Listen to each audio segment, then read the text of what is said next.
My name is Nancy Dallins. I'm the Director of Education at the Tampa Bay History Center. As I said, this is the kickoff of the 2022 Florida Conversations series. I'm in Tico Hall at the History Center. It's Wednesday, September 7th. We are live but recording it for this future viewing. So welcome to all our in-person people and our Zoom folks.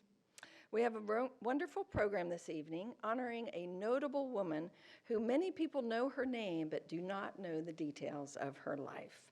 But before we get started, I wanted to tell you a few announcements. The History Center is located in downtown Tampa, and we offer 12,000 years of Florida history through beautiful galleries, as well as interesting and fun programs. We have lectures, walking tours, adult learning courses, field trips, and guided tours. So please check our website for more about that. We have 2 temporary exhibits right now going on, and they will close after the first part of the year. So be sure you check out Cuban Pathways and Kitschy Cartography. Throughout the fall, we have a full and exciting schedule of Florida Conversation programs. You can learn about our local favorite, the Cuban sandwich, on October 19th. On November 2nd, hear the story about the Gonsmart family and their Cuban connections to not only food, but music and dance. And later in November, on the 16th, hear about the researcher and author James McDougald about the story of the very first exploration of Florida. So I hope you can join us for those free programs. And one last thing before we begin, our volunteer program. We deliver hundreds of high-quality field trips, guided tours, and programs each year, but we couldn't achieve that without the help of committed volunteers. In the education department alone, we have nearly 60 docents and gallery guides and special event helpers. On an average day, we might have 150 students here, and that requires 7 volunteers to help get them through the galleries in a fun and entertaining and not too chaotic kind of way. But the work we do is mostly on weekday mornings, but if you have time to volunteer, we would make time for you. So we would like volunteers from all parts of our community. Tonight's moderator is Mr. Fred Hearns. He's a member of the TBHC family. Fred is a Bronx native and adopted Tampa son. He grew up in East Tampa and graduated from Middleton High School. He went on to USF and holds 2 master's degrees, one in Africana Studies and another in Organizational Management and Leadership. Fred has worked as a journalist, a community affairs director, an author, a local tour guide, and a history consultant to the city of Tampa. In 2020, he thankfully decided to join the Tampa Bay History Center and has been a vital contributor ever since. So Fred, why don't you come up and get us going?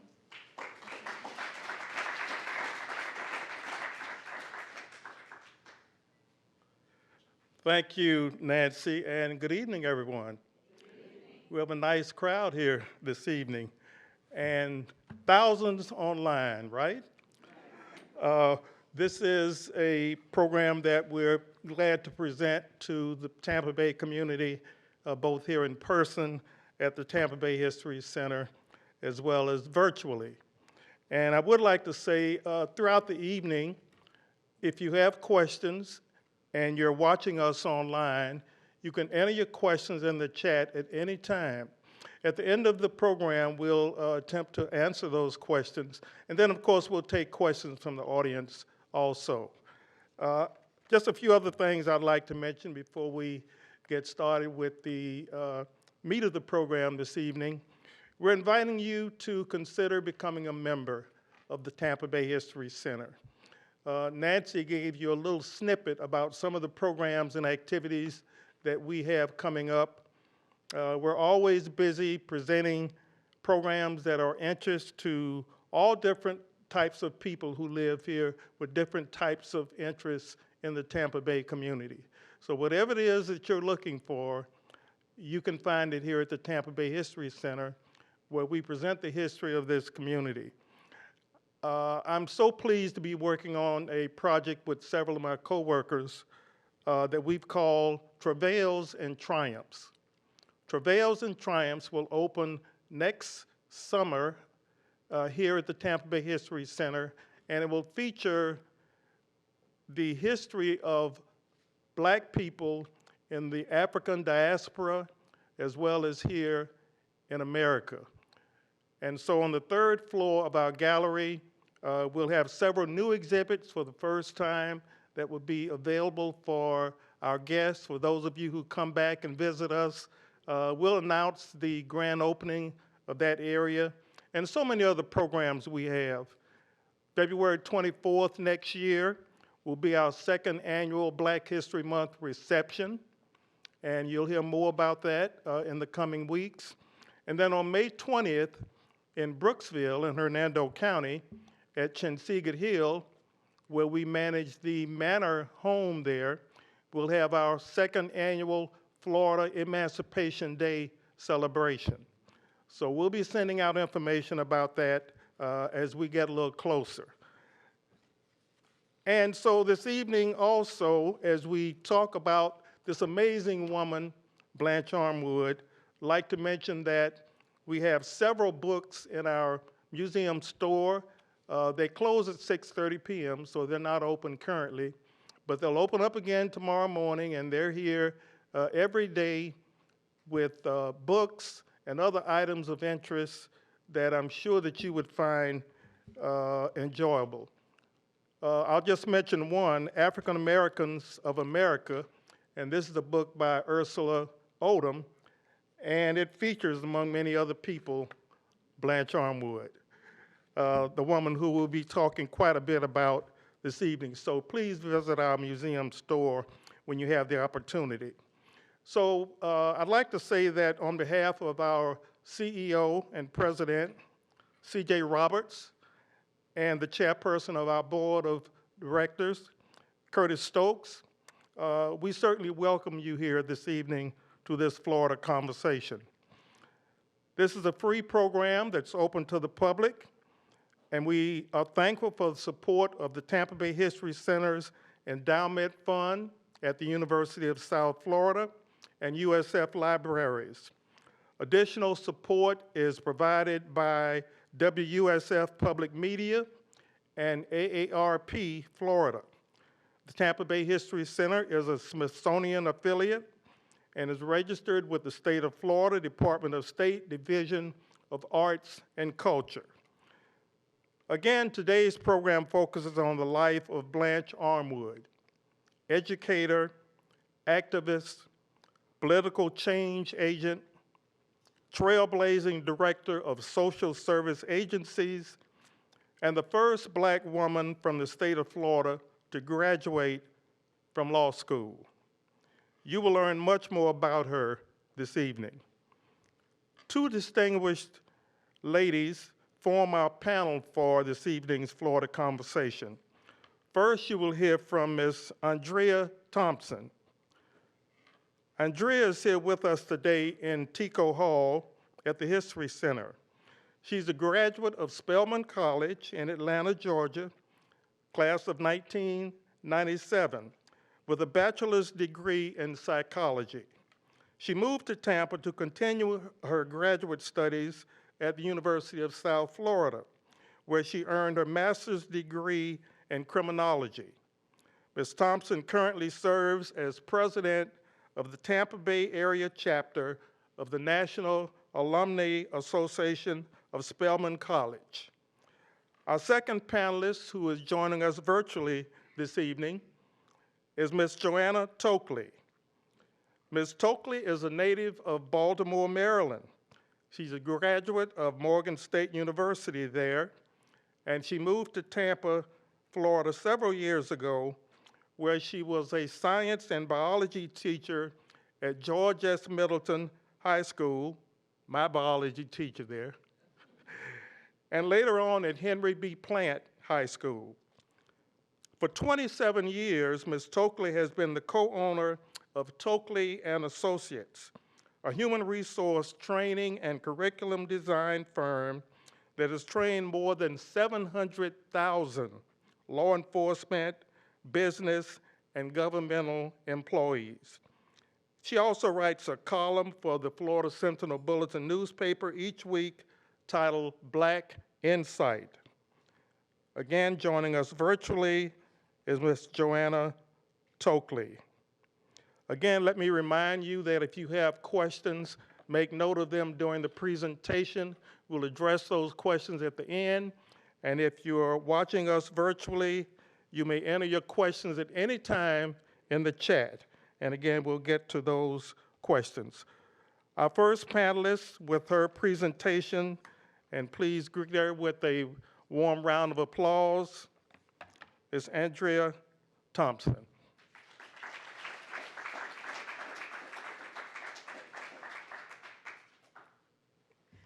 Thank you, and good evening. As Mr. Hearns said, my name is Andrea Thompson, and I am a Spelman College graduate, class of 1997, and currently the president of the Tampa Bay Area chapter of our National Alumni Association of Spelman College. I am honored to be on this panel with Mr. Hearns and Ms. Tokley, and I want to thank you, Mr. Lance, for allowing me to be here as well. I'm excited to be representing my beloved alma mater and the Tampa Bay Area chapter to discuss the amazing, amazing life of Tampa native and Spelman College graduate, Blanche Armwood, who graduated from Spelman Seminary in 1906, now Spelman College. She was truly a Tampa trailblazer. I also want to quickly give a hello to all of my Spelman sisters who are out there watching virtually. I have some of my classmates from the class of 1997 who are supporting me, and so I want to say thank you for that as well. And also all of our members from the Tampa Bay Area chapter who are watching as well. So this evening, what I'm going to do, I'm going to discuss a little bit about Blanche Armwood's early life here in Tampa and her education, specifically her experiences, what her experiences may have been like at Spelman from 1902 to 1906, early 1900s, and then upon her return to the Tampa Bay area where she taught in the Hillsborough County school system and also did some work with the Tampa Gas Company as well. Again, she was an amazing trailblazer, and the events of her life and the impact that she had on Tampa is still seen today. But I also want to give one quick disclaimer before I begin. I am not a historian. I am a lover of honoring and being an advocate for African American history and its impact on our society. And so I want to, and also to represent my school and to represent Blanche and to, help to educate and share her story with you all today. So with that said, I will begin. So Blanche May Armwood, she was born to Levin Armwood and Margaret Armwood here in Tampa, a prominent African-American family in the Tampa Bay area. She was born on January 23rd, 1890. And you'll see those are a couple of pictures of her family and on their homestead as well. And one thing I wanted to mention a little bit, so we have been lucky enough to actually be in contact with a couple of Blanche's descendants, or I should say relatives. Two of her grandnephews, she was their great aunt, and one of them actually gave me a little bit of interesting history about the family, so I thought I might share that with you today. That's Mr. Levin Armwood. He is the grandson of Blanche's brother, Walter Armwood. So the Armwood family came to Hillsborough County from Georgia shortly after the Civil War. And per some of the correspondence that he actually sent me, and some of the research that they're doing, he says that the Armwood family begins with a gentleman by the name of Roger Armwood, who came to the United States from Great Britain and settled in Jamestown, Virginia. There's a little bit of a gap in the records, but then in the 1700s, mid-1700s, they believed that the family line, or I should say the African-American side of the family line, started with a woman named Jemima Armwood. Jemima was a white woman, but she had children with a slave. So because she was a free woman, her children were also free, and they carried on the Armwood name. So after, and then I'm not sure, that was just a little bit of information that he provided me. So just a little bit of background information, kind of how the Armwood family started. So Blanche's journey in education started at St. Peter Claver Catholic School. And St. Peter Claver Catholic School is the oldest operating school for African American children in the state of Florida. It was established in 1893 and still operating to this day. And that is a marker from, I believe, where the original location was, which was, the first location was on Morgan Street. So her parents wanted her to have the best education possible, and St. Peter Claver was for African-American children was going to be the best school for her to go to. They were going to have the resources that were going to be available, as opposed to some of the other public schools in the Hillsborough County school system at that time. So at the age of 12 in 1902, Blanche graduated, or not graduated, but she finished her studies at St. Peter Claver. And so at that time, there were no high schools for African Americans to attend. So, technically her education could have ended. Her parents did not want her education to end, and I'm pretty sure Blanche probably didn't want her education to end too. I think she was a pretty tenacious woman. So, actually, when she graduated, she took the state exam for teaching, and she passed at 12 years old the Florida State Teachers Exam. So that in and of itself is amazing, but she couldn't teach because she was too young. So what did they do? They wanted her to, of course, continue her education. And so with that, her parents decided to send her to Spelman Seminary for high school. They had, at this time, it was a school for girls and women, and they would have high school classes and college classes as well. So she went to Spelman Seminary, and she took classes for the English and Latin track.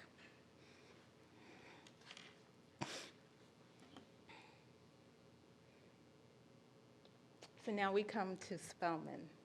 So her time at Spelman Seminary would have been from 1902 to 1906. And I'm going to give just a little brief history on Spelman College, just so you all have a little bit of background. Oh, here are my notes. Sorry.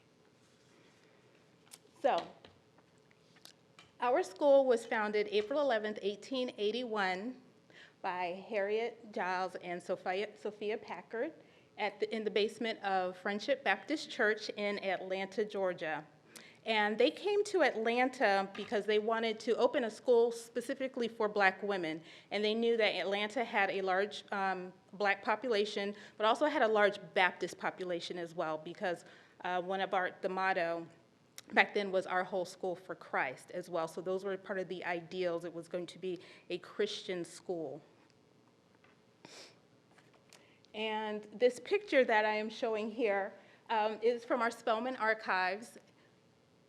And we were able to reach out to Spelman, and they were able to give us some pictures. So this is pretty much what Spelman would have looked like back then in the early 1900s. You have the McVicker Hospital, Reynolds College, Cottage, Morgan Hall, Rockefeller Hall, Packard Hall, Giles Hall, and Morehouse Hall. And what I have up there, Spelman, Thy Name We Praise, is part of our Spelman hymn. And we always sing our hymn, at special events. And the significance of that hymn, Spelman, Thy Name We Praise, we hold our alma mater, to the highest degree. So with the help of our wonderful historian, Ebony, I was able to, she incorporate some of these into our presentation today to also show some of the love we have for our school.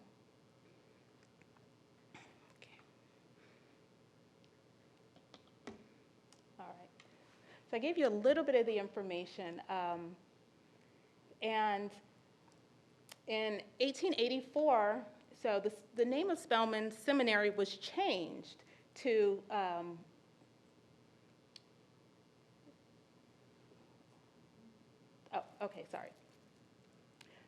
the name Atlanta Baptist Church was changed to Spelman Seminary, my apologies, to honor philanthropist John D. Rockefeller's wife and her family, who was Laura Spelman, and her parents, who were abolitionists, Lucy and Harvey Spelman. And then in 1881, first high school diplomas, or 1887, the first high school diplomas were provided, and 1901, the first college degrees were provided. And the name Spelman Seminary actually changed to Spelman College in 1924.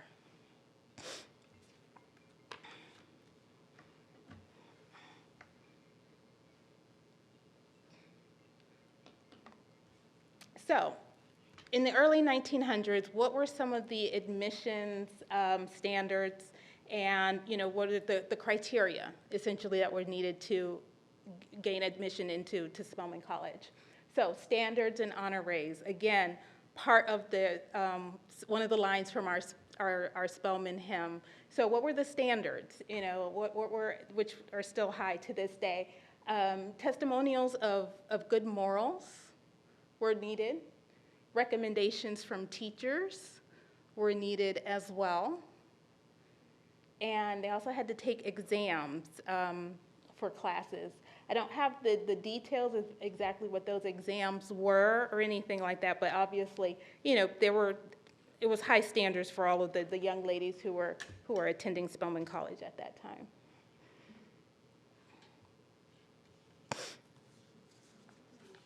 Now, this is something I found to be very interesting, and very much we can contrast to some of the numbers that we have today. So, 1902 to 1906, what were the costs and expenses to attend Spelman College? So, if you're going to be a boarder, meaning you were coming from out of state or out of Atlanta, you had to stay on campus. If you were a resident of Atlanta, you could not stay on campus.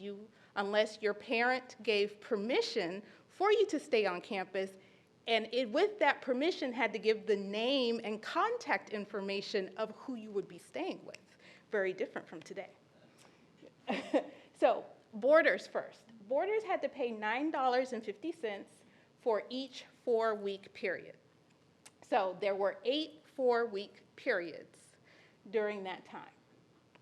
So what is tuition, and what are the room and board fees at Spelman College today? Well, tuition is, for one semester, is $12,940. Compare that to, was that $950 times 4? The numbers? Yeah. Very, very, very significantly different. And fees on campus today are $1,502.50. Now, if you are going to be staying on campus at Spelman today, you're going to be paying $7,833 for boarding, room and board, again, compared to what you see there. So yearly tuition at Spelman College today is $44,551. Very significant difference of what you're paying in 1902, but then at the same time you have to look at the costs of living in 1902 as well. So it was pretty still, you had to be a person of means, obviously, to be able to attend Spelman, to travel to Spelman as well. Expenses for books, $1 to $5. We know that's not quite the same anymore either. And graduation fee, $3. The graduation fee now is $550. So again, pretty significant differences in what we see. But you also see, as we go through the slides, some of the other interesting and significant differences that you have been happening at Spelman today too. So as I was talking about campus life in our motto, so the ideals, and actually, this photo is from the Spelman College 1905 to 1906 catalog. And what are the ideals? The ideals Spelman stands, first of all, for the Christian education, with the Bible for its cornerstone and its motto, our whole school for Christ. So with that, obviously, that's going to also play a role in, what the students are going to be doing on campus and how they're also going to be, presenting themselves as well. So some of the other interesting parts of campus life and what you're going to, see difference. Borders. So, you had to bring the following. One trunk. That's not quite the same today. You had to bring a trunk. You had to bring your towels. You brought soap and table napkins, which I thought was very interesting. But I think it goes, again, to tell the time of, probably for dinner service. You're going to be dining in a much more formal capacity. So you brought your own table napkins. I thought that was interesting. Visitors were only on Saturdays and recreation hours. And again, following the ideals of our whole school for Christ, day boarders, they had to do their daily share of chores, which could be cleaning, it could be washing clothes, dining service, laundry, things like that. And so that was basically meant to help the women to develop homemaking skills.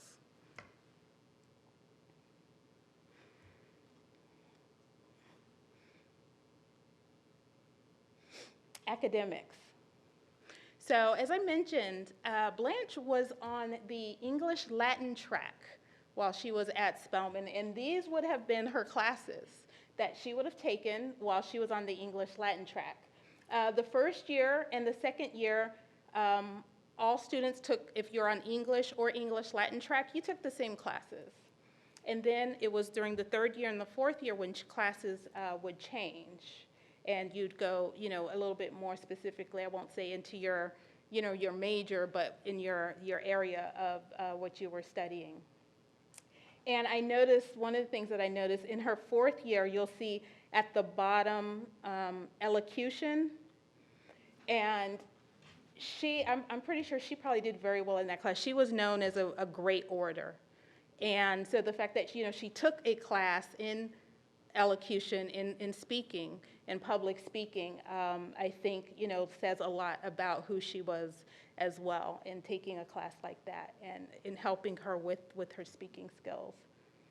And we'll have a little bit more to say about that later.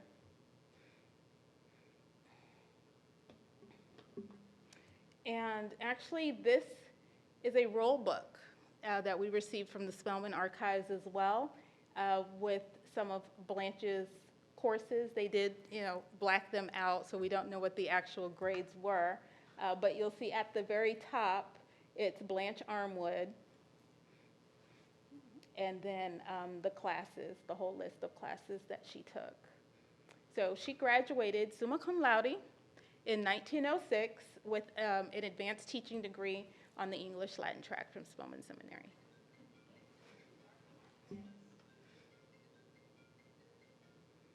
Here is a picture, again from the Spelman Archives, of the graduating class of 1906. And the ladies are wearing white dresses, which is a part of a tradition that we have at Spelman College, that we wear our white dresses for any special occasions, graduations, Founders Day events, and things like that. So it's a tradition that's been going on for years. Teaching in Tampa. So after Blanche graduated from Spelman Seminary, she came back to Tampa, and she actually taught in the Hillsborough County school system. Obviously, it was a segregated school system as well, so it was the Hillsborough County Negro Schools. And she was instrumental in a lot of change in the school system here in Hillsborough County as well. And she had a lot of leadership roles. She was the assistant principal of the Harlem Academy, which was one of the it was one of the oldest, African-American schools at the time. It's no longer here, but it was one of the oldest schools. And in 1922, this was significant, and one of the reasons that this year, 2022, is also very significant. 100 years ago, she was named the supervisor of Hillsborough County Negro Schools. And while she was supervisor, she implemented a lot of change. She helped raise the salaries for the black teachers. 5 new schools were built under her leadership, and she also helped to start PTA for the black parents as well. So that was something that was actually, again, very significant.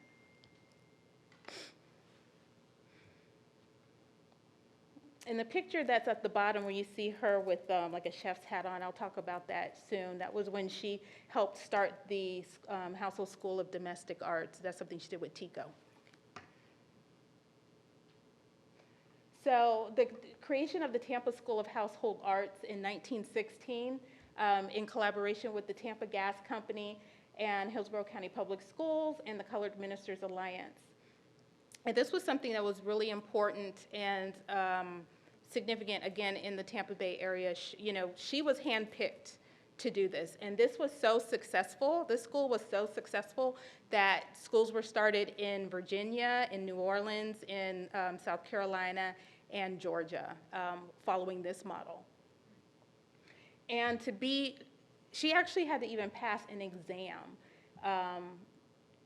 with the National Commercial Gas Association to be able to, be a part of this. So that in and of itself was very important.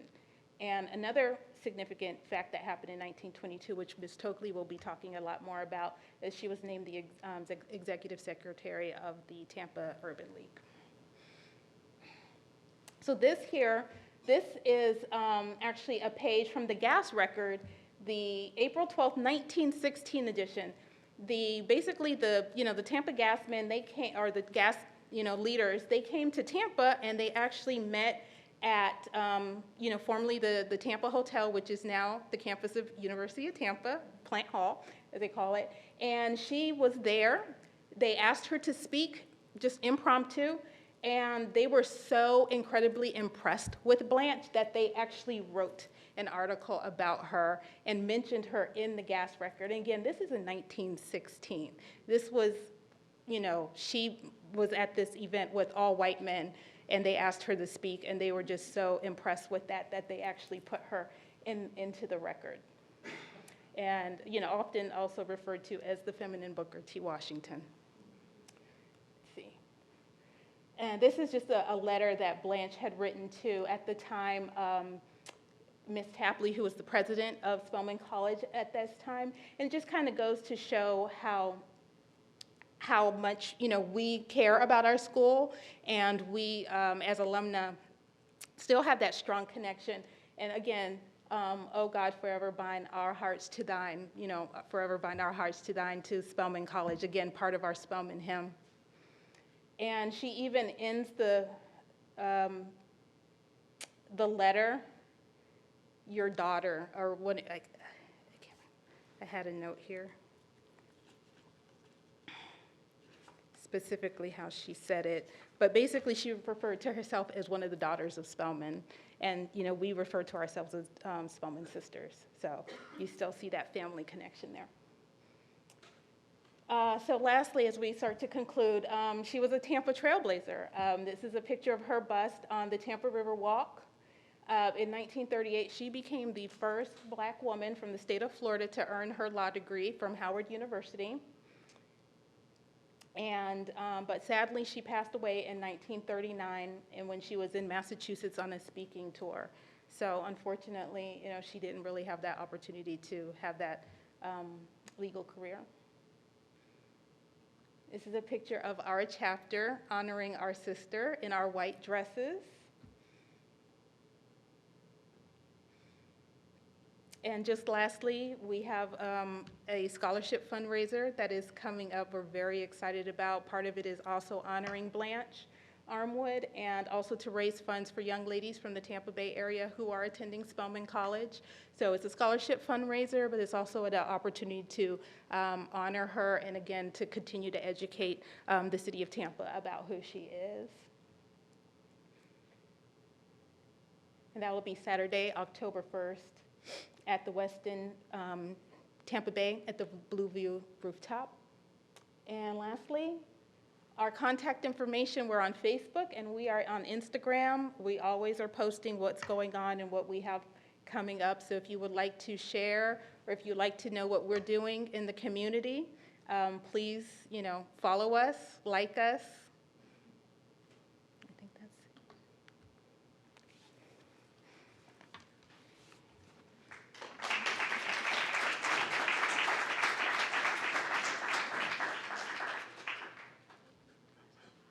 Thank you, Andrea. And we have already learned so much about Blanche Armwood, but there's more to come. Ms. Joanna Tokley, are you with us? Yes, I am. Can you hear me? Hello? Can you hear me? I can hear you now. Yes. Okay, good. All right. Good evening, everyone. It's my pleasure to talk about Blanche Armwood, whom I knew very little about when I came to the Urban League. But when I came to Tampa in 1962, there were a number of families Black families that were prominent in this area. And I will start by telling you that Blanche Armwood was the product of what you perhaps today would call a power couple, because her mother belonged to the Holloman family, which was a very well-known and distinguished family. And her father was a member of the Armwood family. So it's pretty much, if you look on a national scope, it's pretty much like Kamala Harris's son marrying President Obama's daughter. They were well known. I taught with a teacher who was a member of the Holloman family. And she was very proud. And of course, she was always mentioning the fact that she was a Holloman. But as to Blanche, Blanche was described by many adjectives. She was a diplomat because she was able to talk and impact the decisions of policymakers. She knew what the problems were and she communicated them very well. She was an innovator because she developed programs that ended up being a national model. She was a genius child, as you've already heard said. She graduated with honors from both St. Peter Claver and Spelman. I don't think she would have liked being called a female Booker T. Washington, because she definitely was a woman's right woman. And so today I know she would be involved in several things going on in the country now. She was also described as a Renaissance woman because she brought a lot of new ideas and innovative and creative ideas here. She led an intriguing life, and the impact of her accomplishments stood to the into the 2000s. The breadth of her involvement in Tampa and the state of Florida and the nation is mind-boggling. You wonder how she was able to accomplish everything that she did. Even though she was succeeded by Benjamin Mays at the Urban League, she left a lot of programs on the table that helped move Tampa forward. When I joined the Urban League in 1974, probably in the late 70s, one of her cousins, Hazel Orsley, and I think one male who was her brother and another one was her husband, came to the Urban League. And we spent a lot of time with them telling me about what some of the accomplishments of Blanche Armwood were. And they were very, very proud of her. It's a very proud family, and rightfully so. And that takes me to some information about her family background that you might be interested in. First of all, she was a member of two wealthy families that owned land and citrus groves in the Seffner area. They were very prominent, well respected, and if you mentioned the name, everybody knew who it was. Her father was the first Black policeman in Tampa. He was a Hillsborough County Sheriff's deputy in 1895. And with her older brother, Walter, they owned a drugstore on Central Avenue called The Gym. I won't repeat anything that Ms. Thompson has said because she has given you a lot of information about their background, but I will say that when they left Georgia and came to Florida, they first went to Enterprise, Florida in Volusia County. And then they came to Tampa in the 1880s. They went to Volusia County in 1866. They lived on the corner of Governor and Constant Street, which during that time was called the Scrub. Today it is Central Park Village. And they moved into the Seffner area in 1911.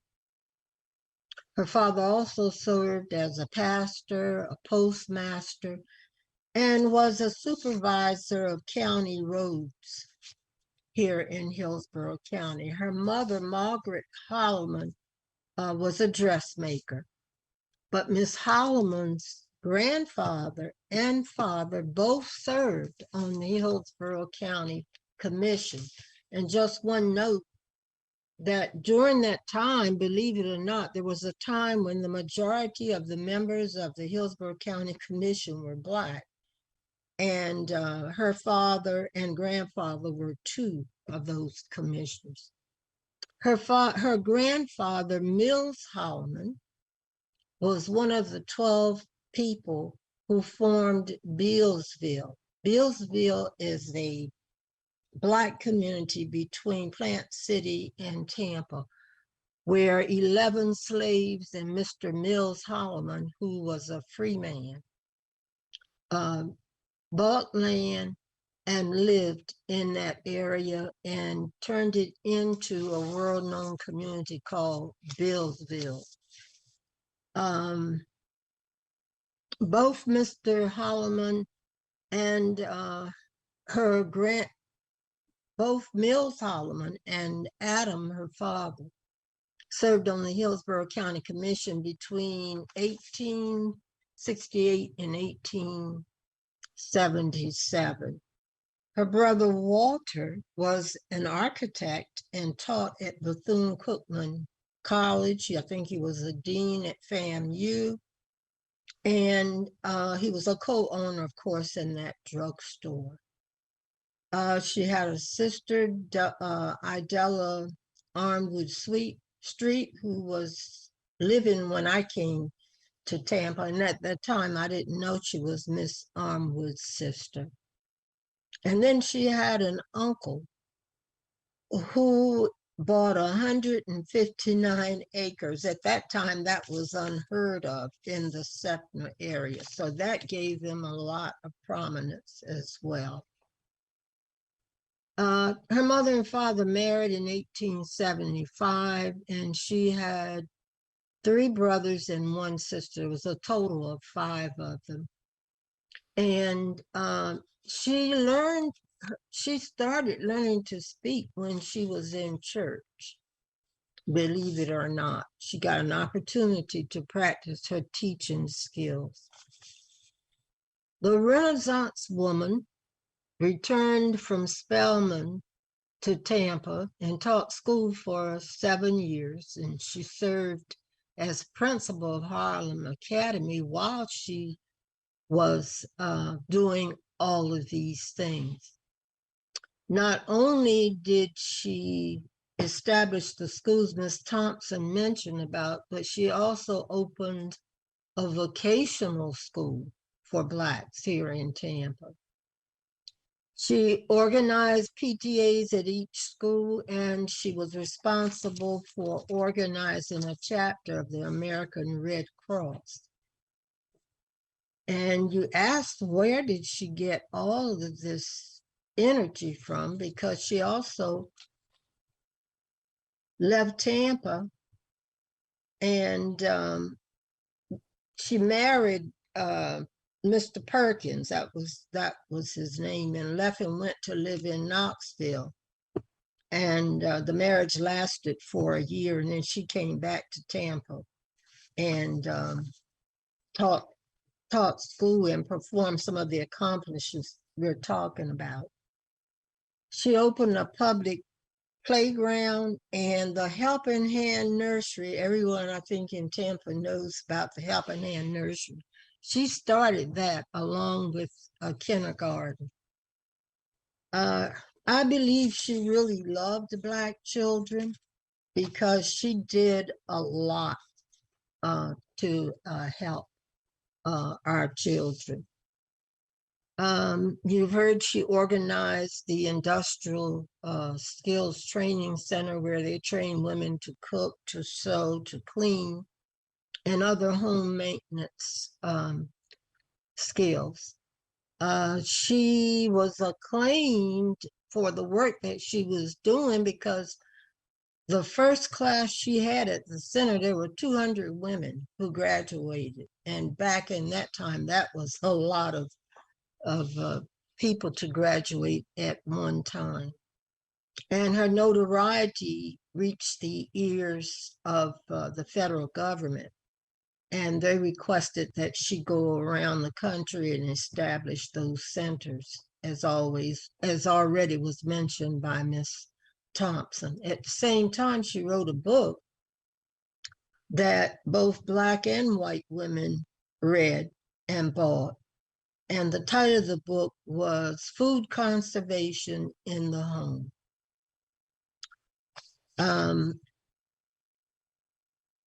After her marriage to Daniel Webster failed, she had it annulled. When she came back to Tampa, she married a dentist, and that's where the Beatty comes from, John Beatty.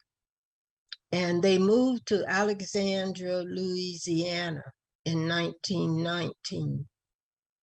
And he had a dental practice there. And Jesse Thomas of the National Urban League called her or got in touch with her, however he did that, and asked her to come to Tampa to serve as the executive director of the Urban League. And Dr. Beatty closed his practice and came to Tampa and followed Blanche and set up a practice there. Now, that was in like 1919. Today, that would happen, but if it happened in 1919, so I was impressed by that he loved her enough and loved what she was doing enough to support her by actually changing where they lived. Her speaking skills, as I said, started in church. And when the federal government asked her to go around the country opening other centers, she got an opportunity not only to open the centers, but she participated in crusades and demonstration on voting rights, on the women's right to vote, on anti-lynching. And it was really interesting that Blanche was a friend of Mary McLeod Bethune. That friendship enabled her to raise money for Bethune-Cookman College and other schools. And she worked with Miss Bethune on anti-lynching here in the United States. she was friends with Clara Fry. And I thought about that trio of women, Clara Fry, Blanche Armwood Beatty, and Mary McLeod Bethune. Now those were three powerful women. And to live during that time and have those women be as instrumental as they were in helping and touching the lives of people in Florida was amazing. She helped Clara Fry raise money for Clara Fry was providing medical services at her house.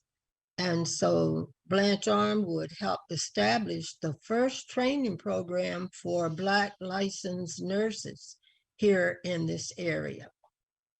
And she also helped organize some of the first blood banks for Blacks in this area.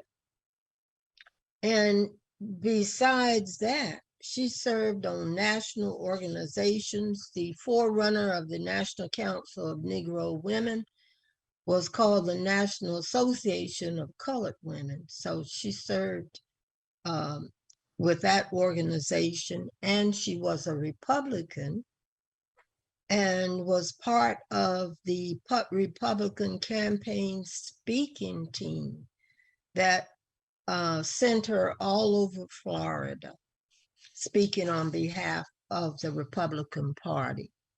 And while she was in Louisiana, she organized the Louisiana chapter of the NAACP. I mean, this woman was all over the country doing things. Her husband, Dr. Beatty, died, and the way in which he died caused Blanche to lean heavily on the church. And that's where she met her third husband, Edward Washington, who was a maintenance supervisor for the Interstate Commerce Commission. I think that was a federal job in 1931. And then they moved to Washington, D.C. While she was in Washington was when she had the opportunity to enroll in Howard University Law School. And she earned a law degree. And of course, she was the first Black woman in Florida to graduate from an accredited law school in 1938. The way in which Blanche died is, there are two stories. One is that she died of a blood clot, and the other one was that she died of pneumonia. But she was in Massachusetts to give a speech. I think it was Medford, Massachusetts. And she took ill and succumbed to her illness. She is buried in Tampa, La Union Italia Cemetery in East Tampa, which was established on land that the Armwoods owned. The Italian Club bought the land from the Armwoods, and so she is buried there today. She was memorialized by Michael Bilirakis in Congress in 1984, the same year that Armwood High School opened. And there are historic markers at Booker T. Washington on the edge of Ybor City and at the cemetery as well. And of course, we've already mentioned that there was a bust of her on Tampa's Riverwalk trail, and it's behind the Eulalie restaurant. There is a street named for her in the Encore housing development in downtown Tampa, in property owned by the Tampa Housing Authority. Blanche was the subject of an article in the October 29th, 1950 Tampa Tribune, an article by the former mayor of Tampa, D.B. McKay. And he was naming distinguished Black families.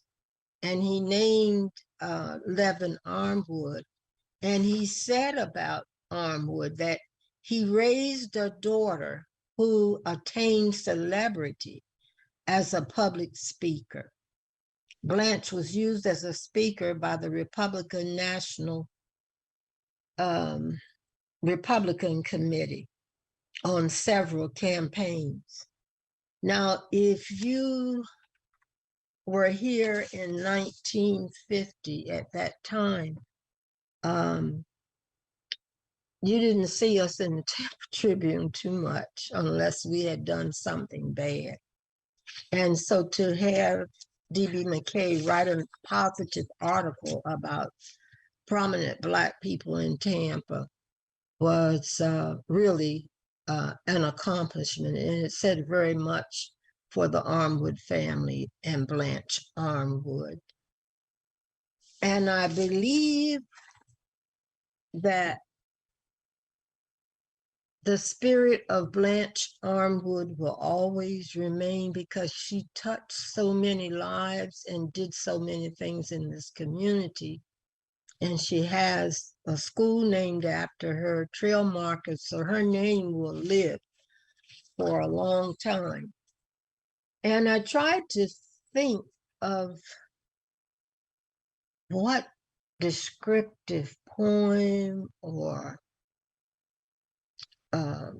words could I think of that encapsulate what Blanche Armwood Beatty was about. And it's really a 3-line poem. And it said, I sought my soul I could not see. I sought my fellow man and what he should be. And I sought my God and found all three. I think this woman believed in God. I believe the tragedies in her life pushed her closer to God. And I believe that she was anointed by God to do the things that she did. And I would say to Blanche Armwood's family who's listening and who may be there that you have very much to be proud of for a Black woman to accomplish these things in 1919 when it was a time of segregation, and to earn the respect of leadership in the city of Tampa. So you have much to be proud about. Thank you.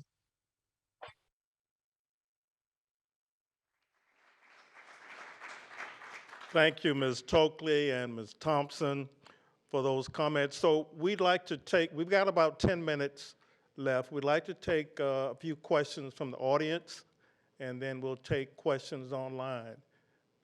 Yes, sir, in the back. One question, is there any recording of her voice since she was such an orator? Not that I'm aware of. Not that I'm aware of. Remember, she died in 1930, at the age of 49, and she was in Washington, D.C., and I've not heard any recordings of her voice. So good question, though.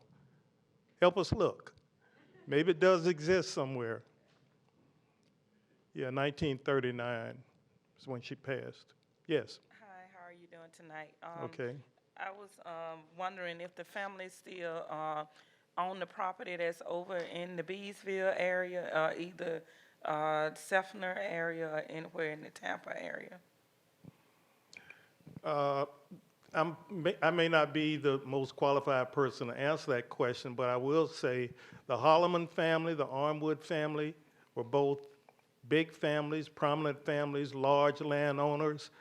I would have to believe that there are some descendants who still own some land in that area. That's my response to that question. And Mills Holloman, by the way, not only did they own land in Seffner, Mills Holloman owned probably the most prominent land in downtown Tampa today, we would call it. Right there at Kennedy and Ashley, on the northwest corner, where we have the Sykes Building, Mills Holloman owned all of that land all the way up to Curtis Hickson Park during Reconstruction. So you're talking about some heavy hitters, and I'm sure there are still some descendants of those families that own property in the Seffner area. So good question. Let's take questions online, and Andrea? Nothing from our online audience as of now, but if they do have anything, they can put it in the Q&A function on Zoom. Okay. So if we don't have any online right now, any other questions from the audience? Yes. Wait for the mic, please.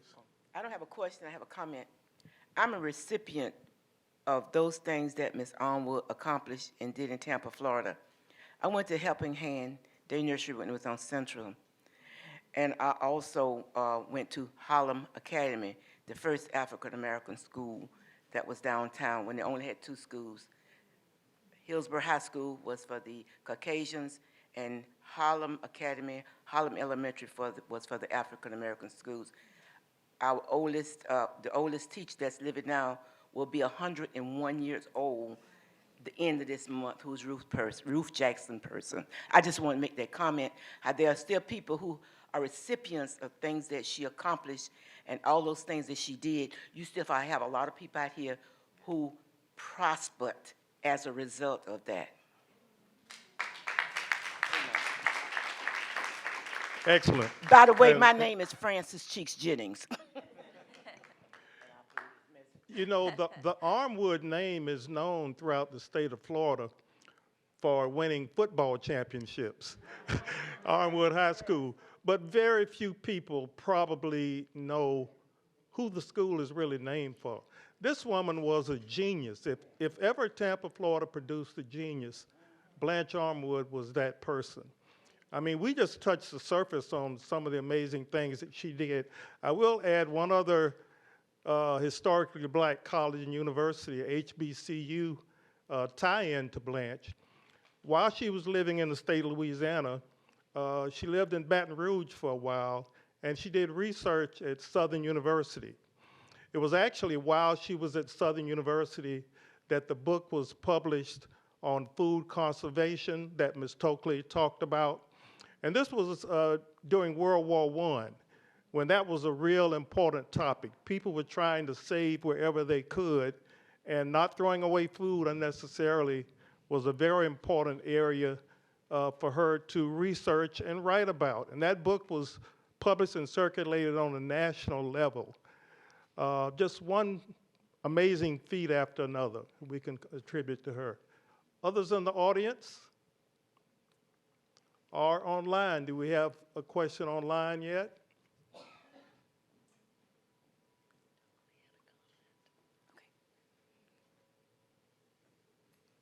Yes, comment?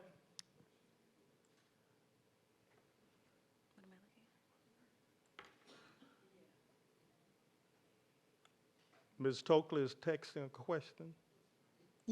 Well, it wasn't, I didn't text. It wasn't a question. Oh, I was just going to tell you that you can see the property that was owned by Hazel Orsley from Interstate 4. If you're traveling east, it's on the right side after the 301 exit and before you get to the plants. I think it's the Plant City, or there's another exit there, Okay. but it's on your right.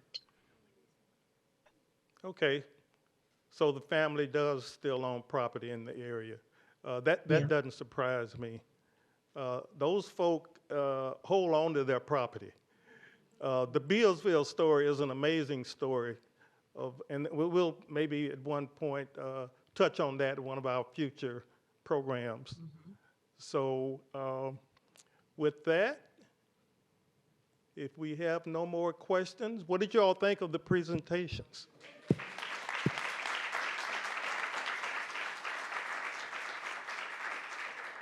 And I know you can't see this online, but will the ladies from Spelman College please stand? Those of you who are here, the alumni.